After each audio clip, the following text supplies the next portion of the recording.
Part 3 के अंदर हम पढ़ेंगे एसक्यूएल के बारे में। एसक्यूएल की फुल फॉर्म क्या होती है? स्ट्रक्चर क्वेरी लैंग्वेज, जो इसके रिगार्डिंग ही काम करेगी। डाटाबेस की रिगार्डिंग जो लैंग्वेज होती है, जैसे आपने C++ के नाम सुने होंगे, इसी तरीके से इसमें क्वेरी लैंग्वेज होती है, तो उसको हम स्ट्रक्चर्ड क्वेरी लैंग्वेज बोलते हैं, जो डाटा को इंसर्ट करवाने के लिए, फेच करने के लिए यूज़ होती है। SQL is a standard database language which is used to create data, maintain retrieve and relational database के अंदर, जो रिलेशनल डेटाबेस के अंदर डाटा को क्रिएट करने के लिए, मेंटेन करने के लिए और रिट्रीव करने के लिए यूज़ होती है।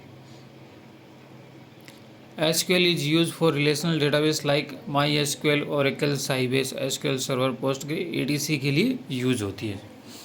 तो SQL जो लैंग्वेज होती है वो रिलेशनल डेटाबेस होते हैं, जैसे MySQL हो गया, Oracle हो गया, Sybase होगी, इन सब के लिए यूज़ होती है। SQL इज केस इनसेंसिटिव है। जो SQL लैंग्वेज है वो केस इनसेंसिटिव है, कि उसके अंदर आप यदि कैपिटल ए वर्ड यूज़ कर रहे हो या उसकी जगह स्मॉल ए यूज़ कर रहे हो, दोनों सेम काम करते हैं। SQL is discovered in 1917 by IBM employee Donald D Chamberlin and Raymond F Boyce के द्वारा 1970 के अंदर इसको डिस्कवर किया गया था। जो IBM के एम्प्लॉय थे दो, जिसके नाम डी चैम्बरलिन और रेमंड एफ बॉयस उसके नेम थे। SQL फर्स्ट नेम था जो SQL था, स्ट्रक्चर्ड इंग्लिश क्वेरी लैंग्वेज था। जो SQL का पूरा जो फर्स्ट टाइम पे जो लॉन्च की गई थी, जब इसका नाम था स्ट्रक्चर्ड इंग्लिश क्वेरी लैंग्वेज था। अब इसके आर्किटेक्चर की हम बात करें तो सबसे फर्स्ट आप देख लीजिए SQL क्वेरी लैंग्वेज है, उसके बाद में ये जाती है SQL लैंग्वेज प्रोसेसर के अंदर जाती है, जिससे पार्सर प्लस ऑप्टिमाइज़र दोनों इसके पार्ट बने होते हैं। पार्सर प्लस ऑप्टिमाइज़र इसके पार्ट बने होते हैं, वो इससे बनते हैं। इसके बाद ये जाती है DBMS इंजन के अंदर जाती है। DBMS इंजन इसको 2 पार्ट में डिवाइड करता है, एक फाइल मैनेजर और दूसरा ट्रांजैक्शन मैनेजर, 2 पार्ट के अंदर इसको डिवाइड करता है। और इसके बाद में इसको बनाया जाता है फिजिकल डेटाबेस के साथ में, इसको बना दिया जाता है, जोड़ दिया जाता है इसके साथ में। एडवांटेज देखेंगे SQL के एडवांटेज क्या क्या हैं, उसके रिगार्डिंग हम बात करें तो सबसे first, perfect query language for the communicating with the database. ये डेटाबेस के साथ में कम्युनिकेट करने के लिए परफेक्ट क्वेरी लैंग्वेज है। No programming needed like longer code, इसके लिए कोई प्रोग्रामिंग कोड की ज़रूरत नहीं होती कोई इसके रिगार्डिंग सीखने के लिए। हाई स्पीड क्वेरी प्रोसेसिंग होती है इसके अंदर, जो क्वेरी होता है उसका हाई स्पीडिंग प्रोसेसिंग होता है। Standardise language follow ISO ANSI standard दोनों को फॉलो करते हैं। जो स्टैंडर्ड होते हैं ISO को और ANS अमेरिकन जो स्टैंडर्ड है उसको, दोनों को फॉलो करती है। Portability with every type of device, her type के डिवाइस के साथ में पोर्टेबल है ये। Interactive language that understand and learn easily, जो इंटरेक्टिव है काफ़ी ज़्यादा आसान है, इतनी ज़्यादा टफ नहीं है, तो इसको सीखना आसान है। सबसे फर्स्ट DDL कमांड की बात करते हैं SQL के अंदर। डाटा डेफिनेशन लैंग्वेज, जो हमने पहले डेटाबेस की जो लैंग्वेज पढ़ी थी उसके अंदर पढ़ी थी इसकी command. Command in structured query language are use to create modified the schema of the database and its object. जो डाटा डेफिनेशन लैंग्वेज होती है उसके अंदर क्रिएट किया जाता है उसको, और मॉडिफाई करने के लिए इस कमांड को यूज़ करते हैं। जैसे कि क्रिएट यूज़ कर रहे हो, ट्रंकेट यूज़ कर रहे हो, उसके साथ में ड्रॉप यूज़ कर रहे हो, तो ये जो कमांड यूज़ की जा रही है ये इसके साथ में यूज़ की जाती है। उसके बाद में चलते हैं नेक्स्ट। सबसे फर्स्ट क्रिएट कमांड होगी, ड्रॉप कमांड होगी, अल्टर कमांड होगी, ट्रंकेट कमांड होगी, रीनेम कमांड होगी। ये DDL की लैंग्वेज जो कमांड्स हैं। अब एक एक को किस किस तरीके से अप्लाई होते हैं वो पूरा बता रखा है। सबसे फर्स्ट क्रिएट ए डेटाबेस में कमांड क्रिएट डाटाबेस का नेम आ गए। जैसे क्रिएट कमांड कैसे आप अप्लाई करोगे, सबसे फर्स्ट क्रिएट कमांड, कोई आपको डेटाबेस क्रिएट करना तो क्रिएट डेटाबेस का डेटाबेस लिखा और डेटाबेस का नेम आपको लिखना है। उसके बाद में आपको कोई नई टेबल क्रिएट करनी है तो क्रिएट टेबल और टेबल का नेम आपको लिखना है। और उसके बाद में उसके कॉलम क्रिएट करने हैं, पैरेंथेसिस आपने स्टार्ट करना है। उसके बाद में कॉलम नेम फर्स्ट, उसका डेटा टाइप और उसकी साइज़ ऑफ कॉलम क्या है। इसी तरीके से आपको कितने कॉलम बनाने हैं उतने कॉलम आप इसमें इंसर्ट कर सकते हो। सबसे first example, create table in SQL with the primary की नेम्ड एम्प्लॉय। एम्प्लॉय के साथ में एक आपको प्राइमरी की के साथ में एक आपको टेबल क्रिएट करनी है। सबसे फर्स्ट क्रिएट टेबल एम्प्लॉय आपने क्रिएट की, जिसकी एम्प्लॉय आईडी लिख दी, इंटीजर प्राइमरी की आपने लिख दी, फर्स्ट नेम वेरिएबल करेक्टर 50 का, लास्ट नेम वेरिएबल करेक्टर 50 का, department variable character 50, cost salary decimal 10 लिख दिया।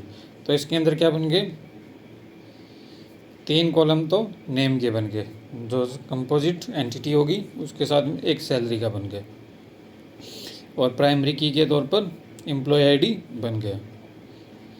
इसके बाद में create table statement is use to create a new table in the database. जो क्रिएट टेबल स्टेटमेंट यूज किया जाता है, जो शुरू में ऊपर किया गया टेबल क्रिएट करने के लिए। एम्प्लॉय नाम तो टेबल का नाम है, और क्रिएट यहाँ पे यूज किया गया, कमांड यूज की गई टेबल को क्रिएट करने के लिए। It define the structure of the table including name and data type of the columns को बता दी। द descending table name command can be used to display the structure of the created the tables को। जो descending use करती है, जो table का जो नेम्स होते हैं उसको एक प्रॉपर ऑर्डर में अंदर डिफाइन करने के लिए यूज करते हैं। We can also add constant like table not null, unique, check and default. जो कंस्टेंट होते हैं वो आप इस पर अप्लाई कर सकते हो। जैसे कि आपने टेबल क्रिएट की, क्रिएट टेबल पर्सन नाम की आपने टेबल क्रिएट की। अब आईडी को आपने बना दिया इंटीजर और नॉट नल, कि आप इसको खाली नहीं छोड़ सकते। अब नॉट नल आपने कंस्टेंट इस पे लगा दिए। Last name variable character not null, अब आप इसके लास्ट नेम को भी खाली नहीं छोड़ सकते। First name variable character 255 define कर दिया, तो 255 से ज़्यादा वर्ड उसके नाम के अंदर नहीं जाएंगे, उस लाइन के अंदर। इसको आपने डिफाइन कर दिया। उसके बाद में हम डिफरेंट टाइप के डेटा टाइप्स होते हैं, उसके हम डिस्क्रिप्शन के साथ में देखते हैं। सबसे फर्स्ट करेक्टर होता है। करेक्टर एक fix length contain can the letters number and special characters. The size of parameter specify the column length in the character can be from 0 to 255। Default is 1। जैसे कि आप 0 भी टाइप करोगे तो उसकी भी साइज़ डिफ़ॉल्ट 1 होगी, ठीक है। तो 0 से लेकर 255 टोटल 256 डिजिट का इसका कैरेक्टर की जो साइज़ होती है उसमें डिफाइन होती है। उसके साथ में एक वेर कैरेक्टर लिखा होता है, वेरिएबल कैरेक्टर बोलते हैं। A variable length string can be contain the letters number and special characters, इसके अंदर काउंट होते हैं। The size of the parameter specify the maximum string length in the character can be 0 to 65,535। तो इसकी जो length होगी वो बढ़ जाती है, ऑटोमेटिक जो लेंथ होती है इसकी 0 से लेकर 65,535 इसकी लेंथ हो जाती है। उसके बाद में थर्ड आती है ब्लॉब। आप देखोगे तो इसकी क्या साइज़ होगी। ब्लॉब का आप देखोगे 4 बाइनरी लार्ज ऑब्जेक्ट के लिए यूज होती है। 4 ब्लॉब होता है binary large object. Hold up to 65,535 byte of data, जो क्या होल्ड करता है डेटा को, 65,500 बाइट के डेटा को होल्ड करता है। उसके बाद में साइज आती है बिट। बिट आप जानते हो 0 और 1 की स्टोरेज में जो डेटा स्टोर होता है उसको बिट बोलते हैं। A bit value types the number of bit per value is the specify in the size. The size parameter can hold a value from 1 to 64। The default value size of the 1 is 1। Integer size को आप देखना चाहोगे तो integer size के अंदर इसमें sizing क्या होगी। सबसे फर्स्ट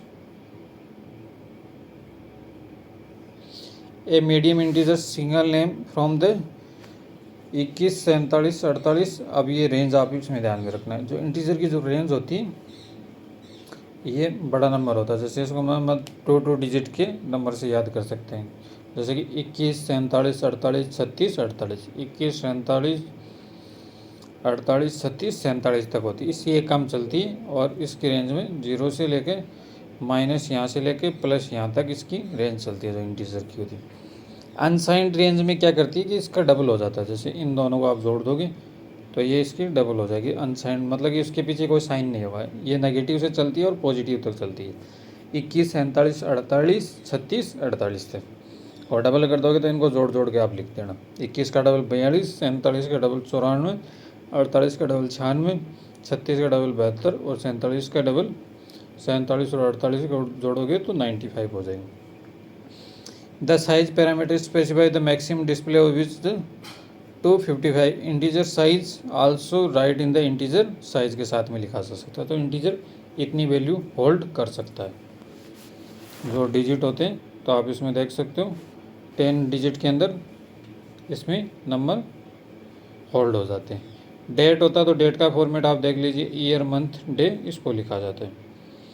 उसके बाद में डेट टाइम का आप देखोगे, a date and time combinations format year month date hour month second के अंदर डिफाइन होता है। उसके बाद में time FSP a time format hour month second के अंदर डिफाइन होता है, आवर मंथ सेकंड के अंदर डिफाइन होता है। ईयर, ये ईयर इन 4 डिजिट फॉर्मेट जो होता है 4 डिजिट फॉर्मेट होता है। तो आपको इसको ध्यान में रखना है, ये जो डेटा टाइप्स होते हैं उसके रिगार्डिंग आपको थोड़ी इन्फॉर्मेशन होनी चाहिए इसमें। Constant used in the SQL, not null, ensure that the column cannot have a null value। तो ये नॉट नल होगा, जैसे नॉट नल का कंस्टेंट है तो ये दर्शाता है कि इसके अंदर कोई वैल्यू नहीं आ सकती। नॉट नल मतलब कि इसके अंदर कोई वैल्यू आप खाली नहीं छोड़ सकते, कि इसके अंदर कोई ना कोई वैल्यू आएगी, आपको बिल्कुल ब्लैंक नहीं छोड़ सकते। By default a column can hold not null value, जैसे एक कॉलम पे आपने अप्लाई कर दिया नॉट नल, तो उसके अंदर आपको कोई ना कोई वैल्यू डिफाइन करनी पड़ेगी उसके अंदर, यदि आपने ये कंस्टेंट यूज़ कर दिया। This enforce a field that always content A value which means that you cannot insert a new record, update and record without adding a value in this field। यदि आपने नोट नल apply कर दिया और इसके अंदर आप यदि वैल्यू नहीं डालना चाहते तो आप तब तक नया रिकॉर्ड इंसर्ट नहीं कर पाओगे इसके अंदर। सेकंड हो गया यूनिक। यूनिक क्या काम करता है? Ensure that the all value of the column are different. Unique का मतलब कि कोई भी वैल्यू दोबारा रिपीट नहीं होगी उसके अंदर, जो आप वैल्यू यूज कर रहे हो वो इसमें दोबारा रिपीट होके नहीं आएगी। Both of the unique and primary key constants provide a guarantee for uniqueness for a column a set of column. A primary key constants automatically have a unique constant. जो प्राइमरी की होगा उसके लिए एक आप unique constant use करते हो। However you can have many unique constant per table but only one primary key constants per table. यदि आपके पास में यूनिक कंस्टेंट्स बहुत सारे हो सकते हैं तो पर प्राइमरी जो की होती है उसमें ऑलरेडी यूनिक कंस्टेंट यूज़ होता है। जैसे आपने किसी को प्राइमरी की बना दिया, किसी कॉलम का आपने प्राइमरी की बना दिया किसी फील्ड को, तो उसके साथ में यूनिक कंस्टेंट ऑटोमेटिक अप्लाई होगा। उसमें नोट नल और यूनिक दोनों अप्लाई होगी। उसमें वैल्यू एक तो रिपीट नहीं होगी और एक वैल्यू उसको आप खाली नहीं छोड़ सकते। प्राइमरी की के दो रूल्स होते हैं, एक combination of not null and unique, ये दो का कॉम्बिनेशन होता है। Uniquely identify each row and in tables. Primary key must contain unique value and can not contain null value, कि आप इसको खाली नहीं छोड़ सकते। A table can have only primary key and in this table this primary key can consist a single or multiple columns. तो primary key consist कर सकती है सिंगल और मल्टीपल कॉलम उसके अंदर इंक्लूड किए जा सकते हैं, लेकिन प्राइमरी की होगी वो डिफाइन होगी, उसी रेंज में होगी। उसके बाद में नेक्स्ट आती है फॉरेन की। Prevent actions that would be destroy link between table. जो फॉरेन की क्या काम करती है? जो प्रिवेंट करती है, जो लिंक बनाती है दो टेबल्स के बीच में। यदि दो टेबल्स को यदि रिलेशन से जोड़ना है तब हम फॉरेन की का यूज़ करते हैं। A foreign key is the field a collection of field in this table that refer the primary की इन दिस अनदर टेबल। तो इसके अंदर ये डिफाइन कर दिया कि एक केबल का प्राइमरी की अनदर केबल की टेबल्स के साथ में डिफाइन होगा। The table with the foreign key is called a child table and the table with the primary key is also called the reference and parent table. तो इसके अंदर क्या डिफाइन करके देगा कि फॉरेन की होगी एक चाइल्ड टेबल्स के अंदर और दूसरी के अंदर प्राइमरी की होगी, तो उसके अंदर रेफरेंस पेरेंट टेबल से लिया जाएगा। नेक्स्ट आता है जो कंस्टेंट है चेक। चेक क्या काम करता है? सबसे फर्स्ट देखते हैं, ensure that the value of the column satisfy a specific condition. तो इसके अंदर जो कॉलम होगा स्पेसिफिक कंडीशन को इंश्योर करना चाहिए। A check constant is used to limit that the value range that is the cannot be placed in the column। तो इसके अंदर क्या होगा, जो चेक कंस्टेंट्स को आप यूज़ करोगे वैल्यू रेंज के अंदर तो उसको आप प्लेस्ड नहीं कर सकते। If you define a check constant in a column it will be allow only certain value for this column.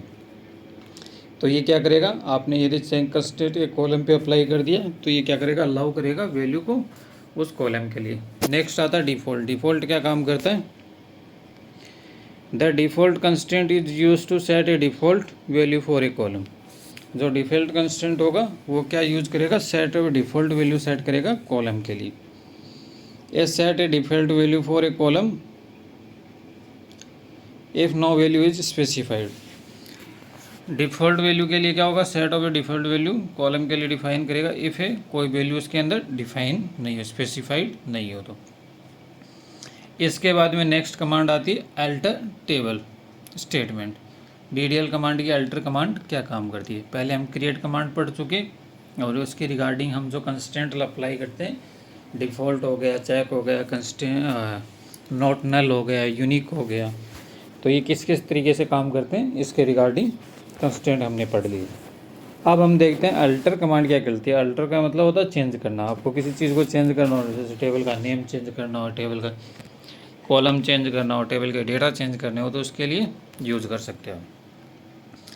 किसी चीज़ को मॉडिफाई करने के लिए हम अल्टर का यूज़ करते हैं। SQL स्टेटमेंट ऐड, डिलीट या modified the column of the table in the SQL database के लिए, तब हम अल्टर का यूज़ करते हैं। तो कैसे यूज़ करोगे इसका तरीका, सबसे फर्स्ट अल्टर टेबल और टेबल का नेम। कौन सी टेबल पे आप चेंजमेंट करना चाहते हो, सबसे फर्स्ट अल्टर कमांड, उसके बाद टेबल और टेबल का नेम।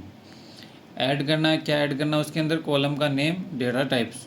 तो उसके अंदर टेबल के अंदर कोई कॉलम नेम आपको ऐड करना है और उसका डेटा टाइप आपने लिख दिया तो वो नया कॉलम ऐड हो जाएगा। The SQL alter statement add the column with its data type in the existing data tables के अंदर। तो ये क्या काम करता है, ऐड कर देता है एक नया कॉलम उसके अंदर डेटा टाइप्स के साथ में। यदि अब मैं दूसरी कमांड लेता हूँ अल्टर टेबल, टेबल का नेम ड्रॉप कर दिया, कॉलम और कॉलम का नेम, तो ड्रॉप क्या कर देगा, उसको हटा देगा। तो इसके बाद में अबोल SQL alter statement delete the column of the existing database table के अंदर से। तो यहाँ पे जो ड्रॉप आप यूज़ करोगे कॉलम पे, तो ड्रॉप क्या करता है, यदि टेबल पे आप ड्रॉप यूज़ करोगे तो टेबल का स्ट्रक्चर डिस्ट्रॉय कर देगा। कॉलम पे यूज़ करोगे ड्रॉप तो कॉलम को डिस्ट्रॉय कर देगा, तो कॉलम को डिलीट कर देगा वो। उसके बाद में थर्ड कमांड यूज की गई alter table, table name rename column old name to new name. तो यहाँ पे अल्टर का यूज़ करके आप क्या चेंज कर रहे हो, कॉलम का नेम चेंज कर रहे हो। तो SQL अल्टर स्टेटमेंट रीनेम करता है column of the existing database table के अंदर। तो ये क्या कर रहा है कि कॉलम के नेम को चेंज कर रहा है। एक कॉलम का नेम पहले कुछ दे रखा है और दूसरी बार उस कॉलम का नेम कुछ और दूसरा दे रखा है। तो इस तरीके से कॉलम का नेम काम करता है। नेक्स्ट आपको दे रखा है alter table, table name alter column, column name data types. The above SQL alter statement to change the data types of the column in the table.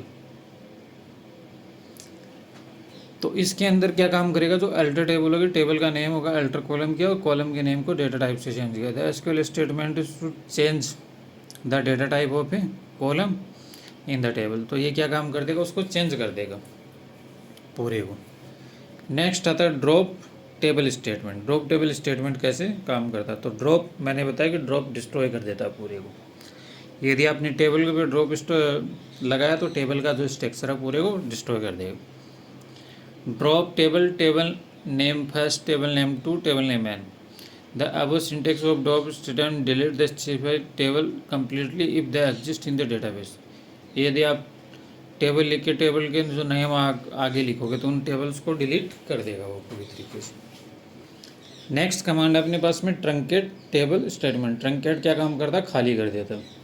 जो भी डेटा होंगे उसके अंदर, जिस पे भी आप ट्रंकेट अप्लाई करोगे उसके अंदर जो डेटा होंगे वो मिटा देगा, उसके स्ट्रक्चर को नहीं मिटाएगा। ड्रॉप क्या करता है, उसका पूरा स्ट्रक्चर को ही डिलीट कर देता है डेटा के साथ में।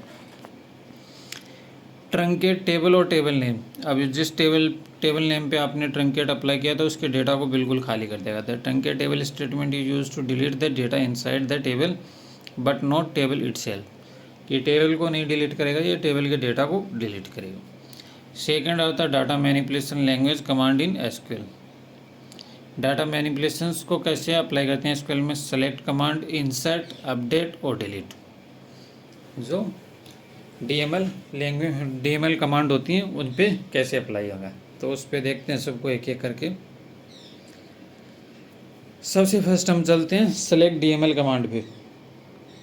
डीएमएल कमांड क्या काम करती है, syntax select column name first, column name two, column name n तक लेते हैं, फ्रॉम नेम ऑफ टेबल से लेते हैं। तो ये किस तरीके से काम करती है इसको आप देख लीजिए। सबसे फर्स्ट आपने यहाँ पे लिए here column 1, column 2, column n are the name of those columns whose data we want to retrieve from the table. तो इसके अंदर आपने क्या यूज किया कि जो कॉलम को यूज आप कर रही हो इसके साथ में, तो इसके साथ में आप देख सकते हो सबसे फर्स्ट सेलेक्ट को यूज किया और इसमें column 1, column 2, column n use किया और इसके साथ में आप इसको यूज कर रहे हो, रिट्रीव कर रहे हो। तो ये क्या करेगी, सेलेक्ट कर देगी, जितने कॉलम्स आप इसमें लोगे उसको सबको सेलेक्ट कर देगी। If you want to retrieve the data from the all the columns of the table we have use the following select command. यदि आप स्टार लगा दोगे की जगह तो स्टार क्या कर देगा, पूरी ऑल टोटल को सेलेक्ट कर देगा। सेलेक्ट को यूज किया, स्टार यूज किया, फ्रॉम टेबल के नेम में से आपने यूज किया, तो इसमें क्या कर देगा, उस पूरे ऑल टोटल डेटा को सेलेक्ट कर देगा। Show all the value of the specified column from the table.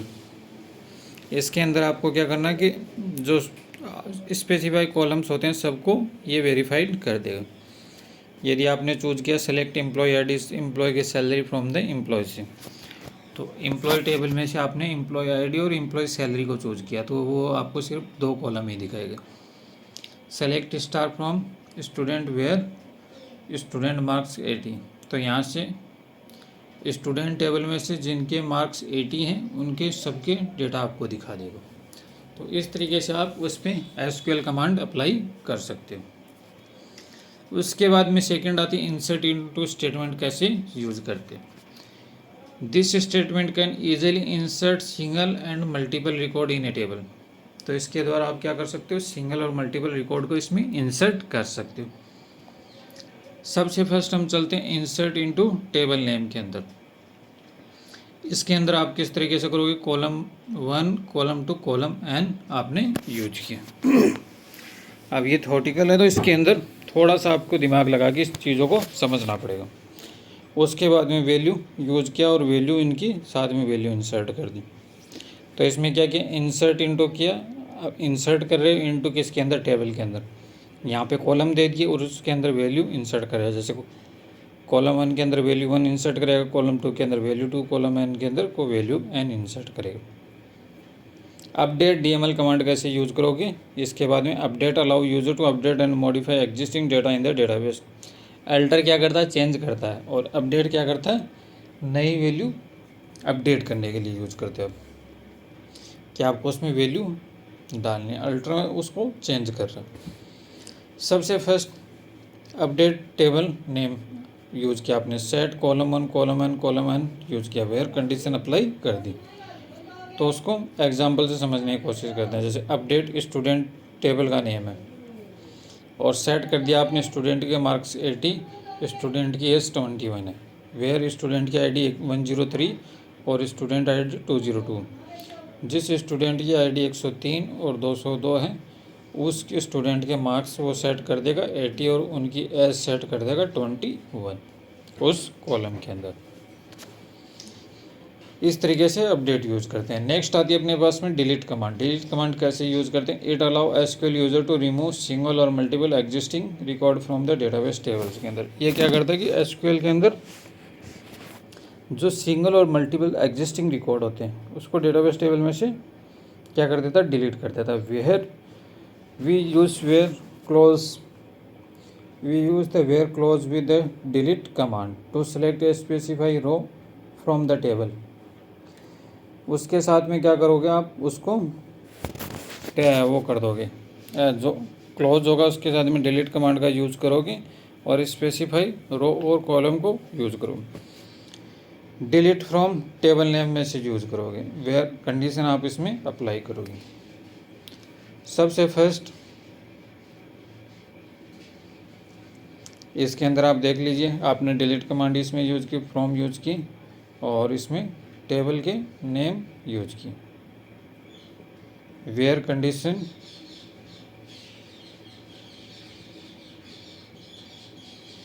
Delete आपने यूज किया, फ्रॉम यूज किया, और यहाँ पे स्टूडेंट यूज की।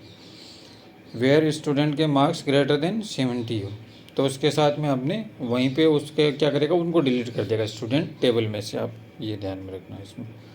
उसके बाद में एसक्यूएल वेयर कहाँ पे यूज करते हैं, एसक्यूएल वेयर कैसे यूज करते हैं उसके रिगार्डिंग बता रखा। अब सीखेंगे हम एसक्यूएल वेयर के regarding. A where clause in the SQL in database manipulation language statement.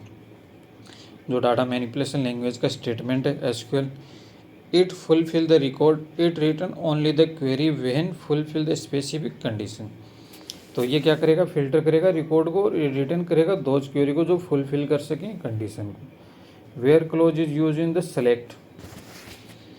Where clause किस किस के साथ में यूज किया जाएगा, जो डीएमएल की कंडीशन, डाटा मैनिपुलेशन लैंग्वेज की कंडीशन होंगी उसके साथ में यूज किया जाएगा। जैसे सेलेक्ट हो गई, अपडेट हो गई, डिलीट हो गई, स्टेटमेंट, इनके साथ में वेयर यूज किया जाएगा।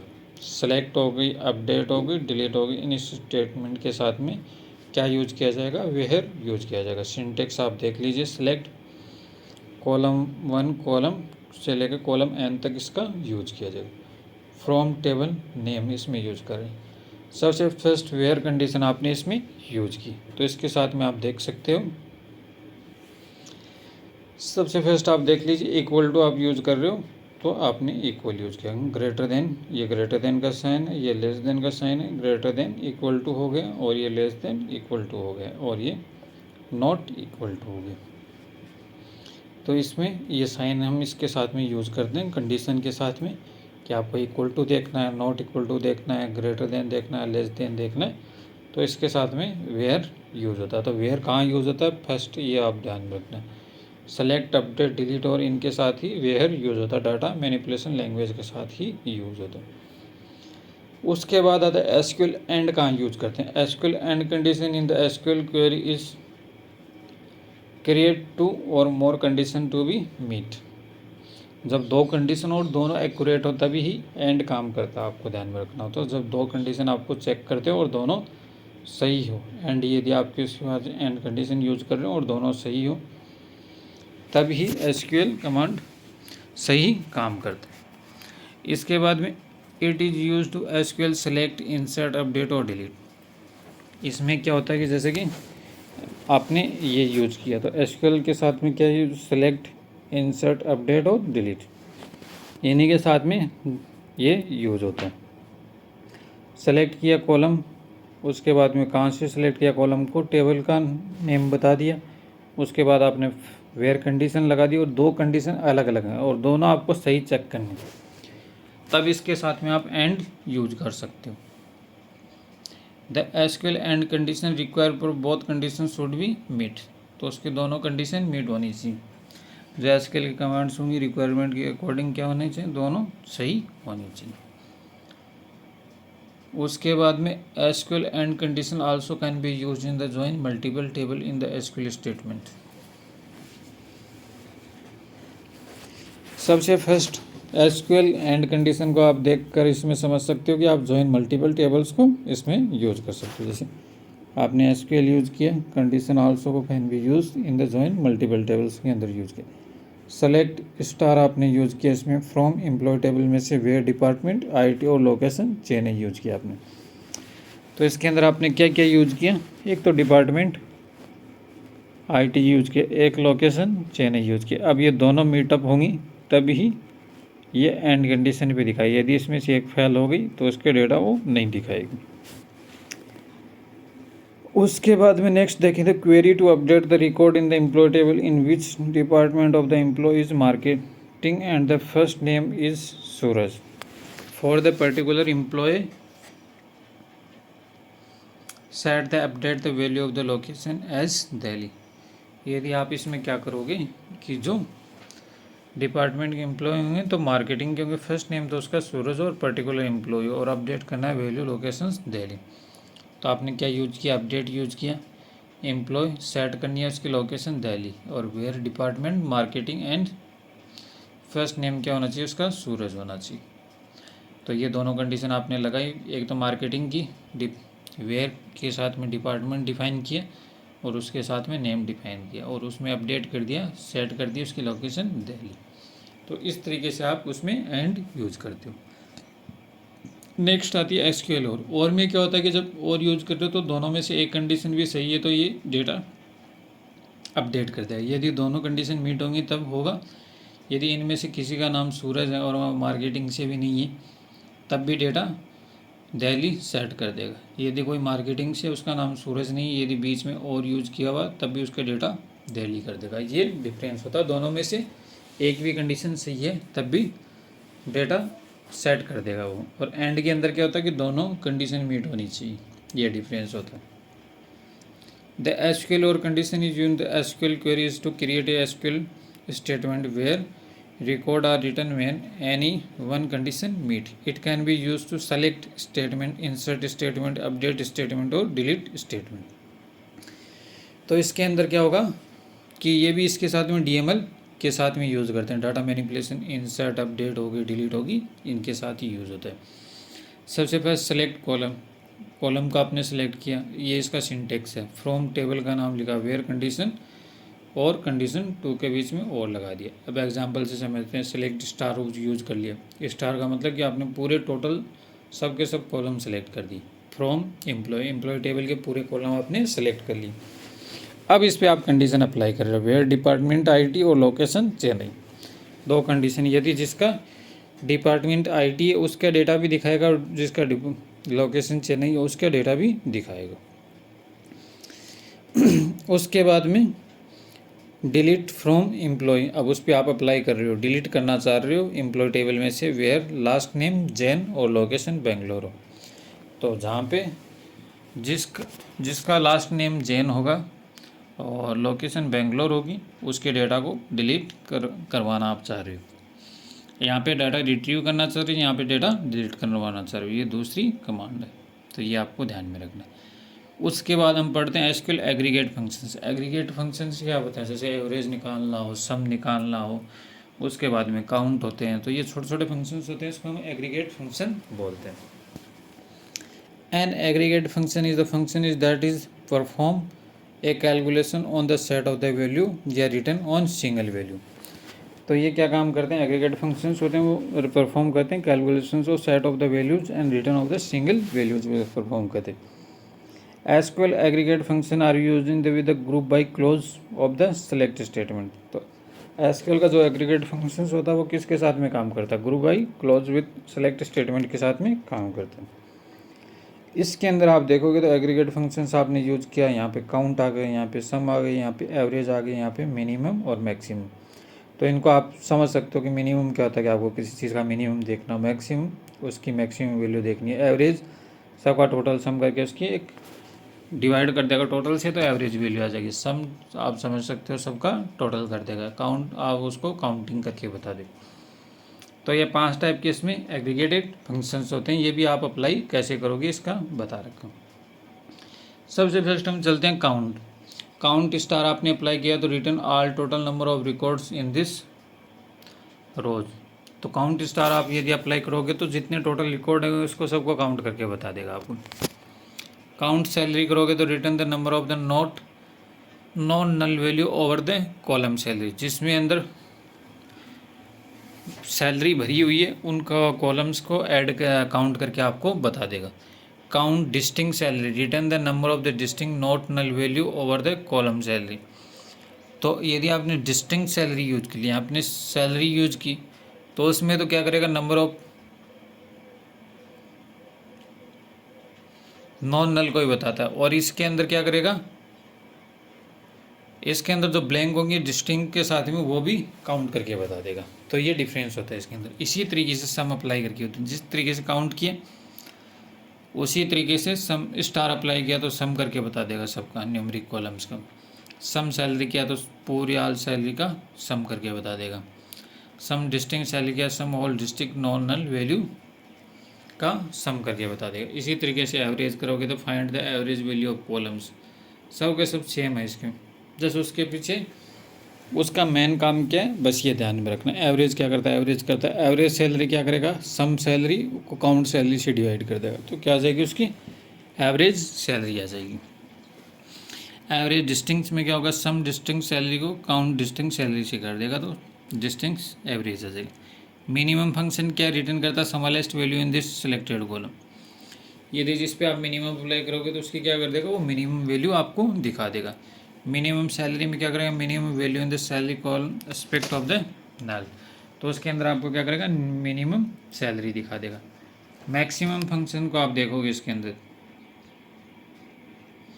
तो max function return the larger value of the selected column, तो ये क्या करेगा, उसके अंदर जो लार्जर वैल्यू होगी सिलेक्टेड कॉलम्स की मैक्सिमम वैल्यू उसकी दिखा देगा। मैक्स सैलरी क्या करेगा, maximum value of the salary दिखा देगा। मैक्स सैलरी आपने अप्लाई किया तो maximum value in this salary दिखाएगा। एसक्यूएल ग्रुप बाय स्टेटमेंट कैसे काम करता है, इसके बाद में इसको समझने का काम करता है। The group by statement group the row have the same value in this summary row. तो एसक्यूएल ग्रुप बाय स्टेटमेंट के अंदर क्या होगा कि स्टेटमेंट ग्रुप जो सेम वैल्यू होगा समरी दिखाएगा। If a particular column has same value in the different row then it will arrange these row in the group. यदि पर्टिकुलर कॉलम है उसके अंदर सेम वैल्यू आपने डिफरेंट रो के साथ में अरेंज किए तो सेम ग्रुप दिखाएगा। The group by is use by the aggregated function to group the result set by the one or more columns. के अंदर जो ग्रुप बाय क्या करता है, ग्रुपिंग करता है, तो इसके अकॉर्डिंग ग्रुप बाय स्टेटमेंट काम करता है, तो उसको हम समझने की कोशिश करेंगे। तो ग्रुप बाय क्लोज क्या करता है, is use with select statement, ये सेलेक्ट स्टेटमेंट के साथ में काम करता है। In this the query group by clause is placed after the where clause. जो ग्रुप बाय काम करता है वो ग्रुपिंग किस पे करता है, वेयर की कंडीशन के साथ में ये ग्रुपिंग करता है, तो ये वेयर के बाद में यूज किया जाता है। In the query group by clause is placed before the order by close. एक आप इसमें देखोगे ऑर्डर बाय और एक देखोगे इसमें ग्रुप बाय, आगे ऑर्डर बाय आएगा तो उसके ऑर्डर बाय के रिगार्डिंग बात करेंगे। तो ये ऑर्डर बाय से पहले आता है, ऑर्डर बाय से बाद में नहीं आ सकता, और ये वेयर के बाद में आता है। तो वेयर पे अप्लाई होती है ग्रुपिंग, तो इस पर अप्लाई होता है। और ऑर्डर बाय होता है वो हैविंग होती है एक कंडीशन के लिए, जिस तरीके से वेयर होती है, और ऑर्डर बाय के साथ में वो काम करती है, हैविंग काम करती है, वो आगे आएगी उसको पढ़ेंगे। इन this query the group by clause place before the having clause. जो ग्रुप बाय होती है वो हैविंग क्लॉज से भी पहले अप्लाई होती है। Place condition in the having clause. अब इसको हम समझने की कोशिश करेंगे। सिंटैक्स सबसे फर्स्ट सेलेक्ट, कॉलम सेलेक्ट कर लिया आपने, फ्रॉम टेबल से सेलेक्ट कर लिया। कंडीशन, वेयर पे कंडीशन अप्लाई होगी, ग्रुपिंग बाय अप्लाई होती है कॉलम 1 कॉलम 2 पे, ठीक है। ऑर्डर बाय भी कॉलम पे अप्लाई होता है, और यदि आपको हैविंग अप्लाई करना है तो हैविंग यहाँ पे इसके बीच में आएगा। आपको एग्जांपल लिया एक, सबसे first select count CID country from customer group by countries, आपको अप्लाई करके दिखाए। तो इसके अंदर क्या करेगा, सेलेक्ट किए, सबसे फर्स्ट काउंट करेगा CID जो कंट्री आइडेंटिफिकेशन ID है उसकी, और कंट्री से फ्रॉम कस्टमर टेबल में से ग्रुप बाय करेगा कंट्री के अकॉर्डिंग। तो ये कंट्री हो गई, कंट्री के अकॉर्डिंग ग्रुपिंग करके बता देगा कि अर्जेंटीना की टोटल कितनी ID है, 3 ID हैं, ऑस्ट्रिया की कितनी ID है, 2, ब्राज़ील की 9, कनाडा की 3। तो इस तरीके से ग्रुपिंग काम करता है। एसक्यूएल हैविंग क्लॉज समझते हैं। जिस तरीके से वेयर होती है उसी तरीके से हैविंग भी एक तरीके से कंडीशन बेस्ड कमांड है। A having clause is added SQL because the where keyword can not be used in with the aggregated function. यदि एग्रीगेटेड जो वेयर अप्लाई होता है वो फील्ड पे अप्लाई होता है, जैसे कॉलम वगैरह बने होते हैं, ठीक। और हैविंग जो अप्लाई होता है वो एग्रीगेटेड फंक्शन के साथ में काम कर सकता है, वेयर उनके साथ में काम नहीं कर सकता, उसके लिए हैविंग यूज करते हैं। Having clause is use to filter data according to the condition provided. जो हैविंग होता है वो डेटा को फिल्टर करके उसके अकॉर्डिंग प्रोवाइड करवाता है। Having clause is use only use with the select clause. जो हैविंग होता है वो only use with select with किसके साथ में वर्क करता है, हैविंग क्लॉज किसके साथ में वर्क करता है, सेलेक्ट क्लॉज के साथ में काम करता है। The expression in the syntax can only have constant. जो इसके अंदर क्या होगा कि जो एक्सप्रेशन होगा सिंटेक्स का वो ओनली कांस्टेंट होगा। In this query order by is use to place after the having clause. तो इसके अंदर क्या होगा, जो क्वेरी के अंदर ऑर्डर बाई होगा place after the having clause के साथ में इसको यूज़ किया जाएगा। Having clause is implemented in the column operation. जो हैविंग क्लोज होगा वो इम्प्लीमेंट किया जाएगा कॉलम के ऑपरेशन के साथ में इम्प्लीमेंट किया जाएगा। Having clause is generally use after grouping by. Group by के बाद में हैविंग क्लोज यूज किया जाएगा। जो हैविंग क्लोज यूज किया जाएगा वो ग्रुप बाई के बाद में यूज किया जाएगा। ऑर्डर ऑफ यूजिंग क्या होगा इसका, सबसे फर्स्ट सेलेक्ट यूज किया जाएगा, उसके बाद में फ्रॉम यूज किया जाएगा, उसके बाद में वेयर यूज किया जाएगा, फिर ग्रुप बाई, फिर हैविंग, फिर ऑर्डर बाई यूज किया जाएगा। सबसे फर्स्ट सेलेक्ट यूज कर लिया आपने कॉलम के नेम, उसके बाद में फ्रॉम यूज किया टेबल नेम से, उसके बाद में वेयर कंडीशन आपने अप्लाई कर दी, ग्रुप बाई कॉलम 1 कॉलम 2 आपने अप्लाई कर दी, उसके बाद में हैविंग कंडीशन अप्लाई कर दी, उसके बाद में ऑर्डर बाई कॉलम 1 और कॉलम 2 पे अप्लाई कर दी। तो इसका ऑर्डर आप ध्यान में रखना। सबसे फर्स्ट सेलेक्ट आता है, उसके बाद में फ्रॉम, उसके बाद में वेयर, उसके बाद में ग्रुप बाई, उसके बाद हैविंग, उसके बाद में ऑर्डर बाई यूज किया जाता है। इस क्रम का से बहुत क्वेश्चन पूछता है कई बार, तो ये आपको ध्यान में रखना है। अब एग्जाम्पल से हम समझने की कोशिश करते हैं इसको। सबसे पहले देख लीजिए, now if we needed to display department where the sum of salaries is 50,000 या मोर। आपको क्या करना है, ऐसे सम को डिफाइन करना है, डिस्प्ले करना है जिसकी सैलरी 50,000 या उससे ज़्यादा है। In this condition we will use to having clause. Select department, आप किसको सबसे फर्स्ट सेलेक्ट करोगे डिपार्टमेंट को, उसमें sum salary as a salary define करोगे, सैलरी को सम कर रहे हो। कहाँ से सिलेक्ट कर रहे हो, एम्प्लॉय टेबल में से सेलेक्ट कर रहे हो। ग्रुपिंग बाई किसके अकॉर्डिंग करनी है आपको, डिस्प्ले करना department. In the condition we will have to having clause use कर रहे हो, क्योंकि एग्रीगेट आपने यूज़ किया, सम यूज़ किया, तो उसके साथ में हैविंग आप यूज़ करोगे। ग्रुपिंग बाई की है इसकी डिपार्टमेंट के अकॉर्डिंग। उसके बाद में हैविंग सम आपने सैलरी पे अप्लाई किया और ये कितनी है, 50,000 से ग्रेटर देन है इसके अंदर। उसके बाद में आप इसमें क्या करोगे, गिवन टेबल लिया हो तो स्टूडेंट स्कोर ना 95, तो इसके अंदर क्या होगा, परसेंटेज के अकॉर्डिंग ये एक टेबल बनाई और इस पर आपने अप्लाई कर दिया। सेलेक्ट स्टूडेंट परसेंटेज, जैसे ये अपने कोई डाटा ले लिए कुछ नेम के, और उसके बाद में इसके परसेंटेज आपने ले ली। तो यहाँ पे सिंटेक्स आपको क्या लिखना है कि find out the student where score out 95 से अबव। तो 95 से अबव एक तो ये है, एक ये है और एक ये 3 नाम आने चाहिए।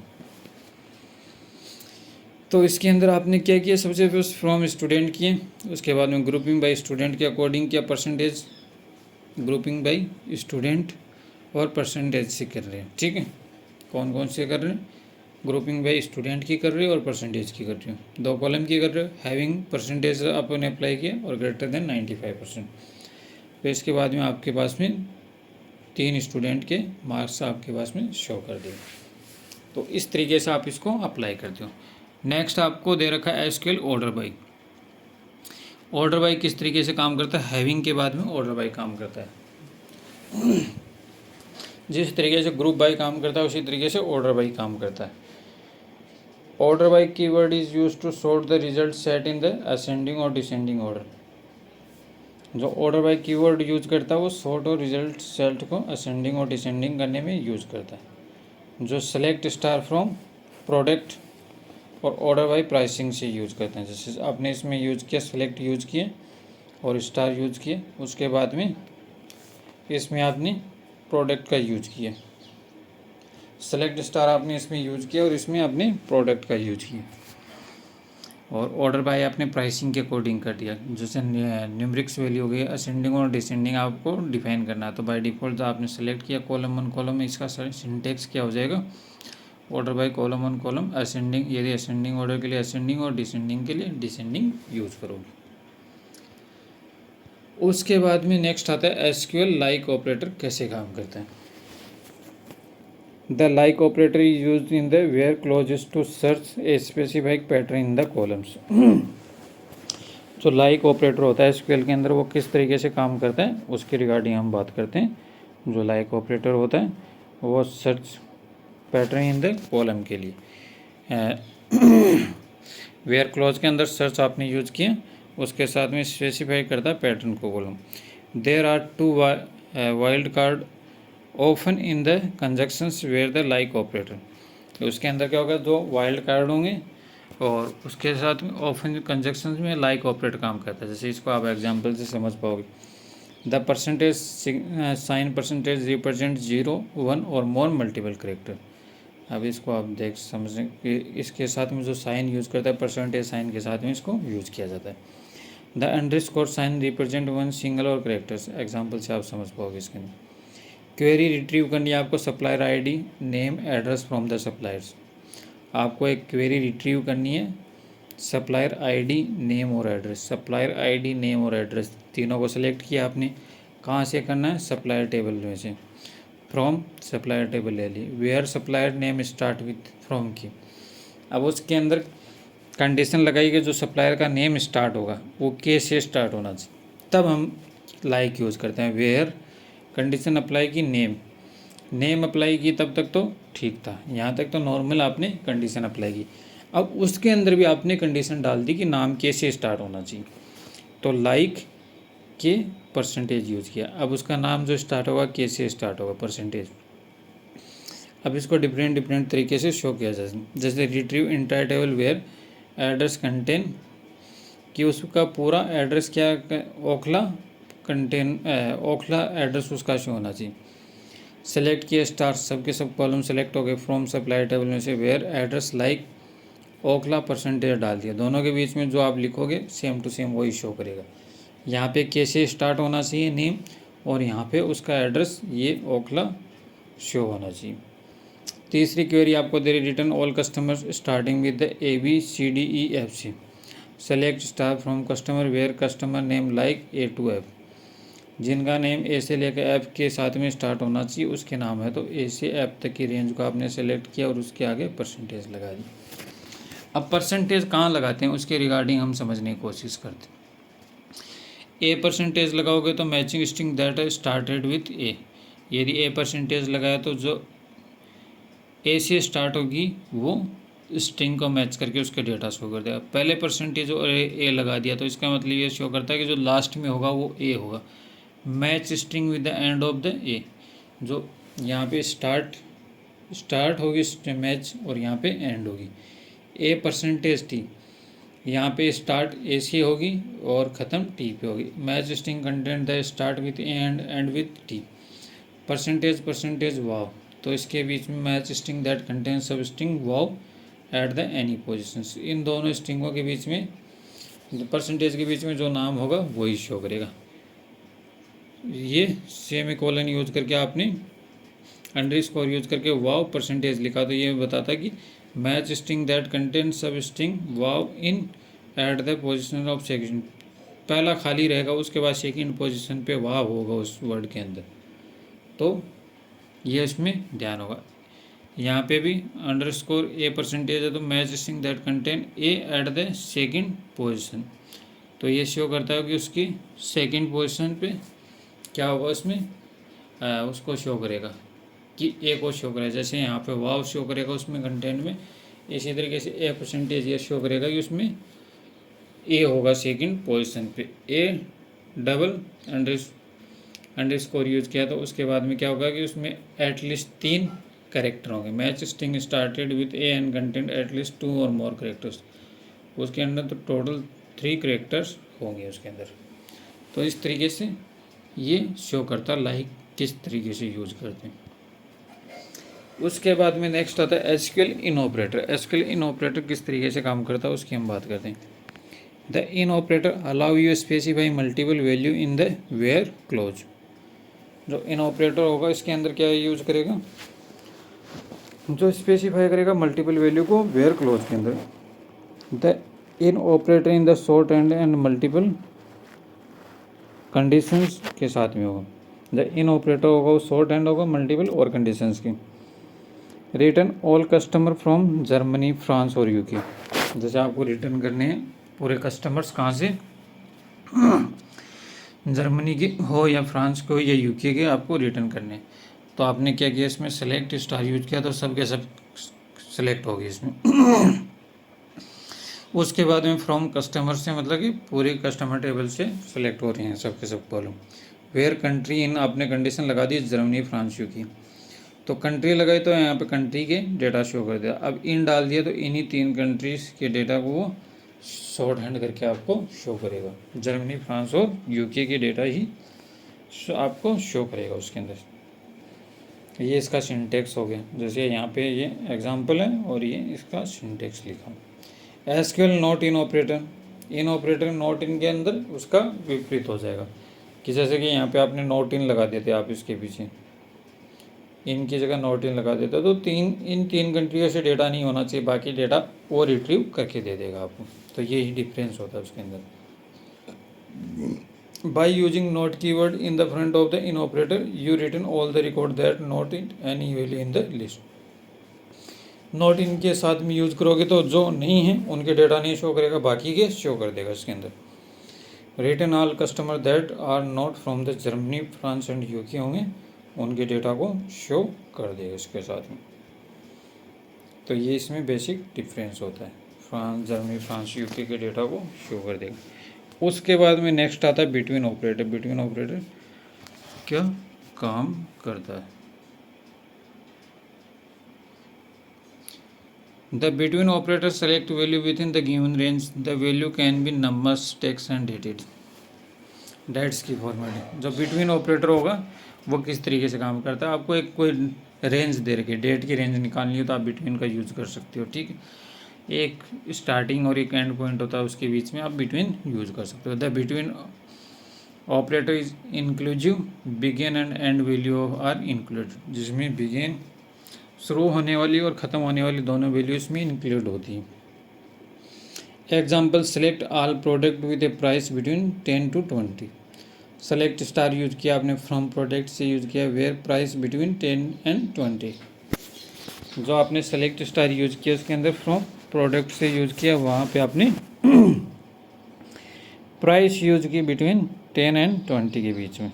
तो इसके अंदर आपका क्या होगा, जो प्राइस होगी बिटवीन होगी 10 से 20 के बीच में होगी, इसमें जो प्राइस होगी। बिटवीन विथ इन के साथ में क्या होगा, the following SQL statement select all product with A price between 10 and 20। In additional the category ID must be either 1, 2 and 3। जो फॉलोइंग एसक्यूएल स्टेटमेंट के अंदर सेलेक्ट ऑल स्टेटमेंट यूज होगा, तो उसके अंदर क्या यूज होगा, जो आइदर 1, 2, 3 यूज होगा, ठीक। इसके बाद में select star from products where price between 10 and 20 and category ID 1 and 2, 3। उस पर कैटेगरी आईडी आपने डाल दी, तो इसके साथ में बिटवीन विथ इन यूज करेंगे। जैसे आपने पहले तो एक रेंज डाल दी कि प्राइस की रेंज 10 से 20 के बीच होनी चाहिए, 10 भी इंक्लूड होगा उसमें, 20 भी इंक्लूड होगा, ठीक, यदि आप प्राइस बिटवीन यूज करोगे। और उसके साथ में आपने कैटेगरी डाल दी कि उसकी आईडी कैटेगरी होनी चाहिए 1, 2, 3 की होनी चाहिए, तो उसमें 1, 2, 3 में से ही होना चाहिए। तो इस तरीके से आप इसको यूज़ कर सकते हो बिटवीन विथ इन के साथ में।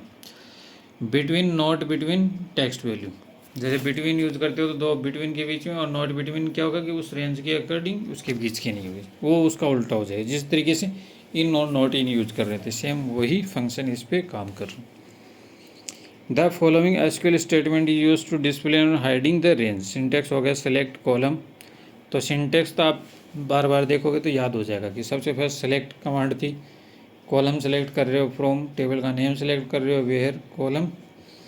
नोट यूज कर लिया between string 1 and string 2, order by column name हो गया। The SQL statement select all order with the order date between.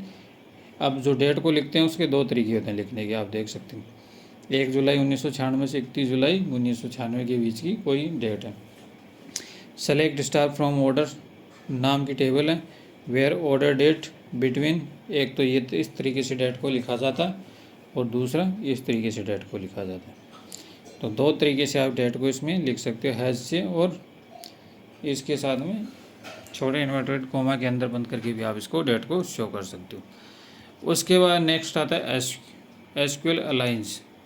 SQL के अलाइज कौन कौन से? SQL aliases are often use to make the column mag and the relatables. An aliases only exists from the duration that the query. An alias is created with the as keyword।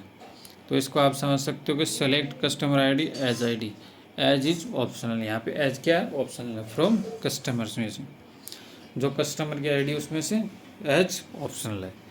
उसके बाद में second आता है सब query. सब query के अंदर क्या होता है, in SQL sub query can be defined as sub query within the another queries की। सब क्वेरी उसको बोलते हैं कि जैसे क्वेरी के अंदर आपने क्वेरी डिफाइन कर दी, उसको हम सब क्वेरी बोलेंगे। In other word we can say that sub query is a query that is embedded where clause is another SQL queries. जब क्वेरी के अंदर दोबारा से क्वेरी डिफाइन हो तो उसको हम सब क्वेरी बोलते हैं। ठीक, सब क्वेरी का मतलब ये होता है कि पहले सब क्वेरी यही होगा कि आपके पास में ब्रैकेट होते हैं, ये बड़े वाला ब्रैकेट हो गया, उसके बाद में ये मिडिल ब्रैकेट हो गई, ये हो गया। तो यहाँ पे ये पहली क्वेरी हो गई, ये दूसरी क्वेरी हो गई, ये तीसरी क्वेरी हो गई। तो पहले इस क्वेरी को सॉल्व करेगा, फिर इस क्वेरी को सॉल्व करेगा, फिर इस क्वेरी को सॉल्व करेगा। तो इस क्वेरी के मुकाबले ये दोनों सब क्वेरी होगी। क्वेरी के अंदर क्वेरी बनाते जाओगे, वो सब क्वेरी के पार्ट हो जाएंगे। इसको हम समझने की कोशिश करते हैं। We can place sub query in the number of the SQL clauses where clause, having clause and from clause. तो इसके अंदर क्या होगा कि सब क्लोजेज के अंदर हम यूज़ करेंगे, तो एक तो वेयर क्लोज हो गए, हैविंग क्लोज हो गए, फ्रॉम क्लोज हो गए। सब query can be use in the select, update, insert, delete statement along with expression operators.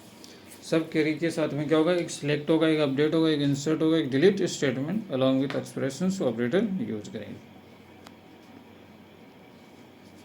It could be equalability operators and comparison operators such as greater than, equal to, not like operator. A sub query is query within another queries. जो सब query होगी वो another query के साथ में use की होगी। The outer query is called and the main query and the inner query is called and सब क्वेरी। तो इसके अंदर क्या होगा कि outer query is called the main query, जो बाहर वाली क्वेरी होगी, जैसे बाहर वाला ब्रैकेट है वो मेन क्वेरी कहलाएगा, मेन ब्रैकेट होगा, और उसके अंदर वाला ब्रैकेट होगा। तो यही सिस्टम है। इसके अंदर जो बाहर वाली क्वेरी होगी उसको मेन क्वेरी बोलेंगे, और उसके अंदर वाली क्वेरी को सब क्वेरी बोलेंगे।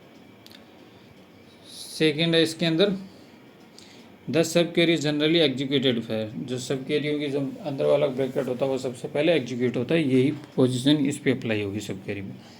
सब query must be enclose in the parenthesis, इसको हम पैरेंथेसिस बोलते हैं डेटाबेस की लैंग्वेज में। Sub queries are on the right side of the comparison operators. Order by command can not be use by the sub query. जो order by command होती है वो सब क्वेरी के द्वारा नहीं यूज की जाती है। उसके बाद में group by command can be use to perform some function, same functions में। जो ग्रुप बाय कमांड है उसको यूज किया जा सकता है कुछ फंक्शंस में।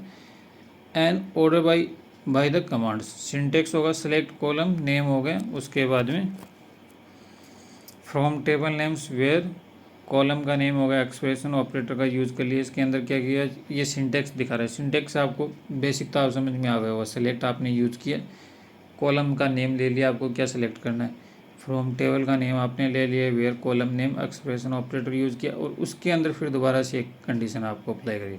Select column name table name where आपने कंडीशन अप्लाई की, तो इसको हम सब क्वेरी बोलते हैं। इसलिए जो नीचे वाला पार्ट होता है उसको हम सब क्वेरी बोलते हैं। एग्जाम्पल से हम इस चीज़ को समझना चाहेंगे। To display the name location phone number of the student from the database table where section is A. आपको क्या डिस्प्ले करने हैं, नेम, लोकेशन और फ़ोन नंबर। सेलेक्ट किया आपने नेम, लोकेशन और फ़ोन नंबर, तीन चीज़ों को आपको डिस्प्ले करना, उसको आपने सेलेक्ट किया। कहाँ से, from the student of database table. जो फ्रॉम डेटाबेस आपके टेबल का नेम है, टेबल का नेम क्या है, डेटाबेस। वेयर आपको क्या करना है, उसमें जिसका सेक्शन है ए, जिसका सेक्शन ए है उसके अंदर चेंजमेंट करना है। तो सबसे फर्स्ट आपको क्या करना पड़ेगा, तो उसके अंदर आपको पहले तो रोल नंबर में जाना पड़ेगा। Where roll number in, roll number के अंदर आप जाओगे। उसके बाद में आपने सेलेक्ट किया, रोल नंबर को सेलेक्ट किया फ्रॉम स्टूडेंट टेबल में से। रोल नंबर कहाँ से सिलेक्ट कर रहे हो, रोल नंबर सेलेक्ट कर रहे हो स्टूडेंट में से। वेयर सेक्शन इज ए, अब इसको पहले सोल्व करेगा कि पहले रोल नंबर को सिलेक्ट करेगा, फिर स्टूडेंट टेबल में से, और जिसका सेक्शन कौन सा होगा, ए सेक्शन होगा। उसके बाद में ये क्वेरी को डिफाइन करके और इन तीन के डेटा दिखाएगा। To delete student student two whose roll number is the same in the student one table is the having locations. कह रहा है कि जिनके लोकेशन चेन्नई है स्टूडेंट वन में से स्टूडेंट उसके डिलीट करके बताओ। तो इस कमांड को कैसे यूज़ करोगे, आपने कहा यूज़ की delete command from student two, where roll number in, select roll number one from student one से, वेयर लोकेशन चेन्नई आपने सेटअप कर दी। तो सबसे फर्स्ट क्या करेगा, ये जो कोष्टक वाली बंद वाली है ये तो उसके अंदर रोल नंबर सेलेक्ट होंगे स्टूडेंट वन टेबल में से जिसकी लोकेशन कौन सी है, चेन्नई, और उसके बाद में उसको डिलीट कर देगा कहाँ से, टेबल टू में से रोल इन करेगा और उसको डिलीट कर देगा। एक एग्जांपल और हम देख लेते हैं इसमें। To update the name of the student is the Ram in the student two table where the location is the same as the Rajni Ravi in the student one table. तो इसके अंदर ये कह रहा है कि अपडेट करना आपको कि स्टूडेंट में राम है और स्टूडेंट टेबल जिसमें नाम है रजनी और रवि। सबसे फर्स्ट अपडेट करना है आपको स्टूडेंट टू के अंदर, स्टूडेंट टू के अंदर आपको अपडेट करना है। सेट नाम और उसका नाम क्या सेट करना है, राम सेट करना है। वेयर लोकेशन आपको इन करनी है। अब सब क्वेरी स्टार्ट हो जाएगी। सबसे फर्स्ट सेलेक्ट करोगे लोकेशन को, क्योंकि इनकी लोकेशन आपको देखनी है सेम एज रजनी और रवि की जो लोकेशन। फ्रॉम स्टूडेंट वन, अब इस पे कंडीशन आप लगा दो, वेयर नेम इन करो, रजनी और रवि होंगे उसी पे अप्लाई होगी लोकेशन, और उसमें उसका नाम क्या सेट कर देगा, राम सेट कर देगा स्टूडेंट टू के अंदर। तो इस तरीके से ये कमांड काम करती है। इसके बाद में स्टोर प्रोसीजर क्या है एसक्यूएल के, तो इसको और हम थोड़ा सा पढ़ लेते हैं। A store procedure in SQL is the group of the SQL queries that can be saved in the reused multiple times. जो स्टोर करेगा प्रोसीजर्स को, ग्रुप ऑफ एसक्यूएल क्वेरीज को, और उसके बाद में सेव्ड और रीयूज मल्टीपल टाइम्स के लिए यूज करेगा। It is very useful and reduce the need of the rewriting SQL queries. ये वेरी यूजफुल है और री राइट करने के लिए। User can also pass parameters to store procedure so that store procedure can act on the passed parameter values. तो user क्या करेगा, इसको स्टोर प्रोसीजर को पास कर देगा और उसके पैरामीटर्स के वैल्यूज़ को करेगा। Store procedure are created to perform one or more DML operation on the database. तो स्टोर प्रोसीजर क्या करेगा, क्रिएट करेगा, परफॉर्म करेगा one or more DML operations on this. It is a group of the SQL statement that accept some input from the grouping parameters, perform some task that may or may not be return the value, return value कर देगा। तो जो store procedures होता है उसका एक तरीका होता है जो लिखने का, वो सेम ही होता है। इसमें ज़्यादा दे नहीं रखा है, थोड़ा सा दे रखा है, इसी के रिगार्डिंग हम बात करेंगे। क्रिएट प्रोसीजर करोगे, प्रोसीजर का नेम आपने लिख दिया, पैरामीटर्स आपने अप्लाई कर दिए डेटा टाइप से, उसके बाद में उसको आपने बिगेन किया, एसक्यूएल स्टेटमेंट को भी एग्जीक्यूटेड किया और उसको एंड कर दिया। ठीक है, ये सिंटेक्स से आपको बहुत कम थोड़ा बहुत समझ में आता है। ठीक है, उसके बाद में अब इसमें जो इतना बड़ा कोड लिख रखा था, स्टोर प्रोसीजर क्या कर देगा, उसके सिंटेक्स को एक सिंगल लाइन में कन्वर्ट कर देगा। ये इसका डिफरेंस होता है। Syntax to execute in the store procedure में क्या कर देगा, execute procedure name, parameter one value और पैरामीटर वैल्यू टू। वो सीधा आपको इतना लिखने की ज़रूरत ही नहीं पड़ती उसके अंदर, वो एक सिंगल लाइन के अंदर उसको कन्वर्ट कर देता है। ये डिफरेंस होता है इसके अंदर।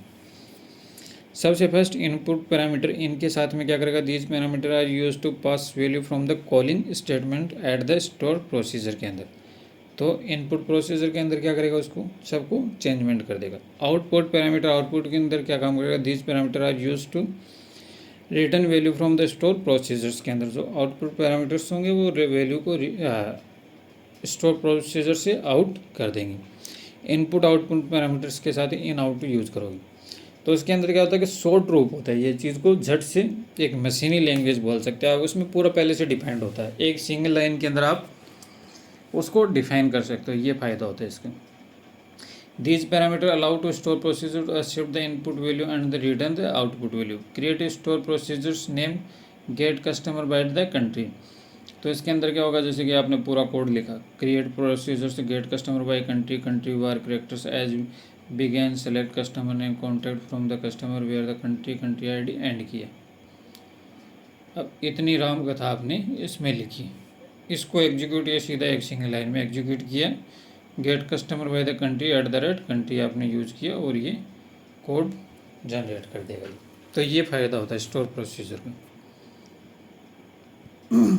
अब इसके रिगार्डिंग कौन कौन से पॉइंट आपको रिमेंबर याद रखने वाले हैं। सबसे first, store procedure is the procedure SQL code that you can save so the code can be reuse over the again, उसको दोबारा यूज किया जा सकता है।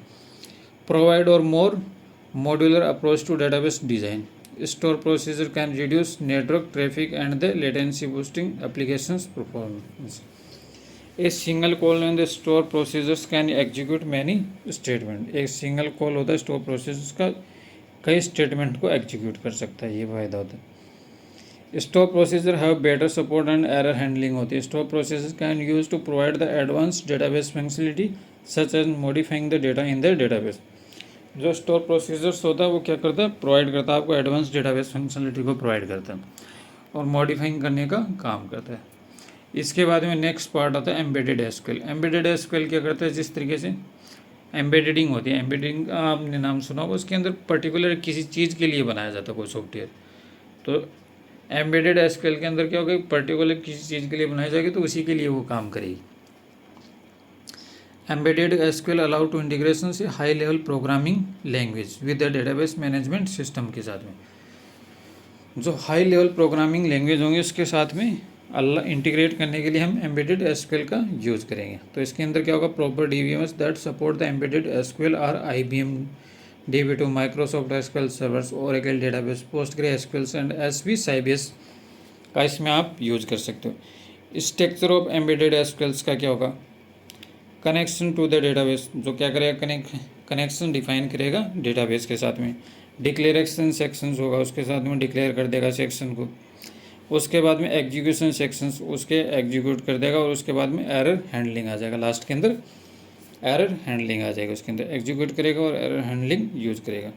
सबसे फर्स्ट इसके जो डिफरेंट स्ट्रक्चर्स हैं, सबसे फर्स्ट कनेक्शन स्टेबल्स के, उसके बाद डिक्लेयर करेगा सेक्शंस को, उसके बाद में एग्जीक्यूट करेगा, उसके बाद में एरर को हैंडलिंग करेगा। सबसे पहला प्रोसीजर होता है कनेक्शन ऑफ डेटाबेस को कनेक्ट करेगा। First step in the using embedded SQL is establishing the connection in the database को कनेक्ट किया। There is the done using the connect keyword preceded by the execute SQL in the indicate this is the SQL statement के अंदर execute कर देगा। इसके अंदर syntax जो use करोगे, एग्जीक्यूट सिंटेक्स यूज़ करोगे इसके अंदर। इसके बाद में एसक्यूएल कनेक्ट डेटाबेस नेम इसके साथ में यूज़ किया जाएगा। जो एग्जीक्यूट एसक्यूएल स्टेटमेंट कनेक्ट के साथ में इसमें यूज किया जाएगा। सेकंड आता है इसमें डिक्लेरेशन सेक्शन। डिक्लेरेशन सेक्शन के अंदर क्या करेगा, डिक्लेयर कर देगा। The declaration section is use to declare the variable that is will be use in the SQL queries and the capture the result from the those queries. तो इसके अंदर क्या करेगा, सेक्शंस को डिक्लेयर कर देगा और इसके साथ में जो एसक्यूएल क्वेरीज होंगी इसको कैप्चर करेगा और रिजल्ट को शो कर देगा। The host language and the it's variable it will B get in the capture the results. जो होस्ट लैंग्वेज होंगे इसके वेरिएबल को गेट करेगा और उसको कैप्चर कर देगा। Variable use in the host language are the host variable और इंडिकेटर वेरिएबल्स होंगे। तो दो तरीके के वेरिएबल्स इसके अंदर यूज होंगे, एक तो होस्ट वेरिएबल्स यूज होंगे और दूसरा इंडिकेटर वेरिएबल्स यूज होंगे। होस्ट वेरिएबल्स के साथ में इसमें क्या होगा, host variable are variable that is the host language that are used to supply data and they store the result of SQL queries. host variables के अंदर क्या होगा, variables of the host language that are used to supply data and store the result of SQL queries. Second हो गए indicator variables. Indicator variables are used also host variables but they are used to capture not null value which are the written by the queries set not null value in the insert और update statement के साथ में। तो indicator पहला host variable और दूसरा indicator variable. Third portion होगा इसका execution sections. Execution section contain all the SQL queries the statement that are fixed by the execute SQLs. This is where you can have to write your SQLs query and perform the database operations. वो इसके अंदर execute किया जाएगा और उसको perform किया जाएगा। Fourth portion आता है इसका एरर हैंडलिंग। एरर हैंडलिंग के अंदर क्या होगा, error handling is the essential in the embedded SQLs. The embedded SQL error handling is the best on the host language पे बेस्ट होगा। एडवांटेज क्या होंगे एसक्यूएल एम्बेडेड एसक्यूएल्स के? इजी टू डेटाबेस यूज होगी, सिक्योरिटी एंड ऑथराइजेशन होगा इसके अंदर, integration and front end back end इसमें अप्लाई होंगे, एरर का प्रिवेंशन हो जाएगा इससे। तो ये इसके एडवांटेज होंगे। डिसएडवांटेज आप देख लीजिए इसके क्या क्या होंगे। Knowledge of the host language required होगी, कॉम्प्लेक्स डेवलपमेंट मॉडल्स और लिमिटेड एसक्यूएल फ्लेक्सिबिलिटी होगी। तो डिसएडवांटेज आप इसके देखोगे तो कॉम्प्लेक्स होस्ट लैंग्वेज रिक्वायर्ड होगी, कॉम्प्लेक्स डेवलपमेंट मॉडल और लिमिटेड एसक्यूएल फ्लेक्सिबिलिटीज़ के लिए होगी। उसके बाद में नेक्स्ट आता है रिलेशनल कैलकुलस। तो रिलेशनल कैलकुलस क्या क्या चीज़ होती हैं उसके रिगार्डिंग हम पढ़ेंगे पार्ट 4 के अंदर। तो आज हमने देखा ये, उसके बाद में नेक्स्ट हम पढ़ेंगे पार्ट 4 में।